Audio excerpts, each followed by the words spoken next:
ಕೈ ಅಭ್ಯರ್ಥಿ Sunil ಬೋಸ್ಗೆ go back ಬಿಸಿ ತಟ್ಟಿದೆ. ಚಾಮರಾಜನಗರದಲ್ಲಿ ಸುನಿಲ್ ಬೋಸ್ ಈ ವಿಚಾರಕ್ಕೆ ಸಂಬಂಧಪಟ್ಟಂತೆ ಪ್ರತಿಕ್ರಿಯೆಯನ್ನು ಕೂಡ ಕೊಟ್ಟಿದ್ದಾರೆ.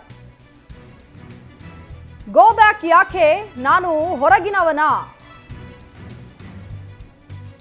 ಗೋ ಬ್ಯಾಕ್ ಅಂತ ಹೇಳಿದವರಿಗೆ ಅವರ ವಿರುದ್ಧ ನಾನು ದೂರು ಕೊಡ್ತೀನಿ ಅಂತ ಕೂಡ ಹೇಳಿದ್ದಾರೆ Sunil Bose.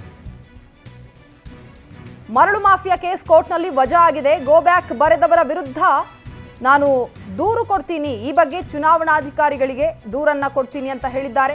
Go back campaign ವಿರುದ್ಧ ಸುನಿಲ್ ಬೋಸ್ ಕಿಡಿಕಾರಿದ್ದಾರೆ.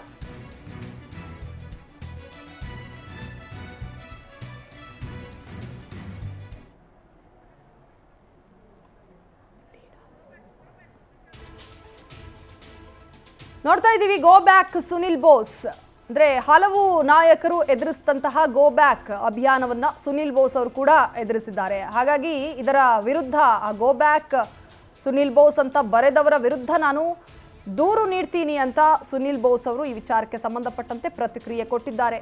ಸುನಿಲ್ ಬೋಸ್ ಏನ್ ಹೇಳಿದ್ದಾರೆ ಕೇಳೋಣ. ಗೋ ಬ್ಯಾಕ್ ಸುನಿಲ್ ಬೋಸ್ ಅಂತೇಳಿ ನಾನು ಹೇಳ್ತೀನಿ.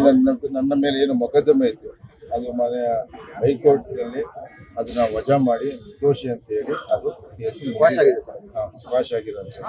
ಮತ್ತೆ ಇನ್ನೊಂದು ಯಾರು ಮಾಡಿದರೆ ಇನ್ನೊಂದು ಮೊದಲಿಂದನೂ ಹೇಳ್ತಾ ಇದೆ, ಬಿಜೆಪಿಯವ್ರ ಹತ್ರ ನಮ್ಮನ್ನು ಎದುರಿಸುವಂಥ ಶಕ್ತಿ ಇಲ್ಲ, ಅವರು ಯಾವುದೇ ರೀತಿಯ 10 ವರ್ಷದಲ್ಲಿ ಯಾವುದೇ ರೀತಿಯ ಸಾಧನೆಯನ್ನು ಮಾಡಿಲ್ಲ, ಯಾವುದೇ ರೀತಿಯ ಜನಗಳಿಗೆ ಯೋಜನೆಯನ್ನು ತಂದಿಲ್ಲ. ಅವ್ರು ಕೊನೆಗೆ ಉಪಯೋಗಿಸದೆ ಈ ಅಪಪ್ರಚಾರ ಅಂತ ನಮ್ಮ ಮೊದಲನೇ ದಿನದಿಂದಲೂ ಹೇಳ್ತಾ ಬಂದಿದೆ.